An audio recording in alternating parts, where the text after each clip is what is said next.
दोस्तों, स्वागत है आपका अपने चैनल सनातनी हिंदू पर। दोस्तों, आज हम आपको बताएंगे, यदि आप किसी भी कार्य को लेकर मेहनत कर रहे हैं, भले ही वो कार्य व्यापार से संबंधित, शिक्षा से संबंधित या किसी अन्य काम से संबंधित हो, और उसमें क्या हो, रोड़े आ रहे हो, मतलब वो काम बन नहीं रहा हो, वो काम बिगड़ रहा हो, और बिगड़ रहा है तो कैसे बिगड़ रहा है, क्यों बिगड़ रहा है, उसके लिए हमें क्या करना चाहिए। तो ये सारी चीज़ें हम आपको यहाँ पे बताने वाले हैं। तो दोस्तों, होता क्या है कि हमारे हथेली में जो एक रेखा होती है, ये यहाँ पे जो है केतु की रेखा होती है। दोस्तों, इसे केतु पर्वत बोलते हैं। इतने भाग को तो दोस्तों, होता क्या है कि ये जो हिस्सा है वो केतु का हिस्सा है।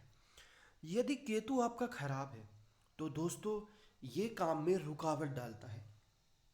ये बने बनाए काम को बिगाड़ देगा आपके। मान लो आप कुछ करना चाहते हैं, वो अपनी अंजाम तक नहीं पहुंच पाएगा, या तो शुरुआत में ही काम बिगड़ जाएगा या बनते बनते बिगड़ जाएगा। तो इसका एक मेन कारण है केतु पर्वत। ये हिस्सा केतु पर्वत का है जो मैंने आपको दिखाया है। ये पूरा हिस्सा ये केतु पर्वत का हिस्सा है, मतलब इसे केतु पर्वत बोलते हैं।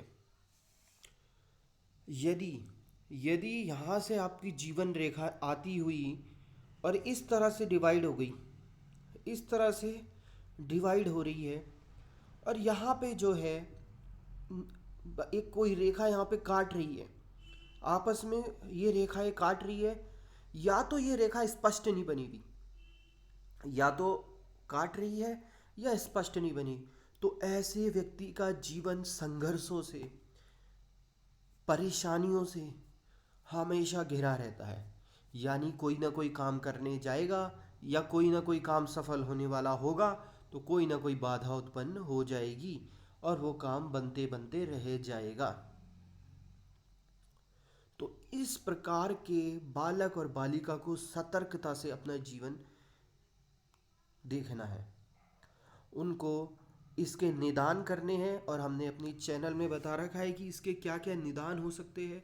यदि आपका भाग्य खराब है, आपके केतु पर्वत सही से नहीं बना हुआ है, कोई निशान है, तो उसका निदान भी हमने आपको बता रखा है। दोस्तों, ये है भाग्य रेखा। अगर ये यहाँ पे जीवन रेखा आके ऐसे यहाँ पे ऐसे मुड़ जाए, तो ऐसा हाथ जो है बहुत भाग्यशाली हाथ रहता है। ऐसे जो हाथ हो, उसमें भाग्य जो है प्रबल दावेदार होता है, और भाग्य हमेशा आपको भाग्यशाली बनने का अवसर प्रदान करता है, और भाग्य हमेशा आपका साथ देता है, चाहे आप कोई भी काम कर रहे हो। लेकिन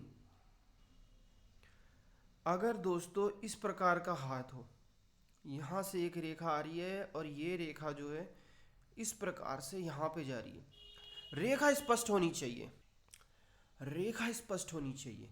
यदि ये रेखा स्पष्ट भी है आपकी, केतु केतु पर्वत की रेखा, जितनी भी रेखा मिल रही है वो स्पष्ट है, डार्क है, कोई रेखा उसे काट नहीं रही है, आपस में काट नहीं रही है, सब रेखा अपना अपना रोल प्ले कर रही है, तो जो ऐसा हाथ है उसमें परेशानी नहीं देखने को मिलती आमतौर पर। यदि सूर्य रेखा से यहाँ पे होती है दोस्तों, सूर्य की रेखा ये लंबी और स्पष्ट है, तो ऐसा व्यक्ति भी भाग्यशाली होता है, उसके काम भी नहीं रुकते हैं। लेकिन हमेशा याद रखिए कि केतु पर्वत ये जो आपका है, इसमें जो है कोई कटी फटी रेखा नहीं होनी चाहिए। जितनी भी रेखा हो, जैसी भी रेखा हो, स्पष्ट रेखा होनी चाहिए, कोई रेखा किसी को काट ना रही हो। तो दोस्तों, यदि अगर सूर्य रेखा से कोई रेखा यहाँ मिलती हुई ऐसे अटैच हो रही है, तो दोस्तों वो सोने पे सुहागा माना जाता है। ऐसा व्यक्ति या ऐसा व्यक्तित्व में भाग भाग्य जो है उसका काफ़ी साथ देता है, बहुत साथ देता है, और हमेशा भाग्य जो है उसकी मदद करता है आगे बढ़ने में। और ऐसे व्यक्ति धनवान होते हैं, मेमोरी पावर तेज होती है, शिक्षा के फील्ड में अच्छा कार्यरत होते हैं या कार्य करते हैं। तो दोस्तों, इस प्रकार की वीडियो को देखने के लिए हमारे चैनल को लाइक एंड सब्सक्राइब करें। और जो भी मेरी ये वीडियो देख रहे हैं या देख रहा है, तो उस पे प्रभु की कृपा हमेशा बनी रहे, वो हमेशा ऊंचाइयों सीढ़ियों पे चढ़ता रहे। जय श्री राम दोस्तों।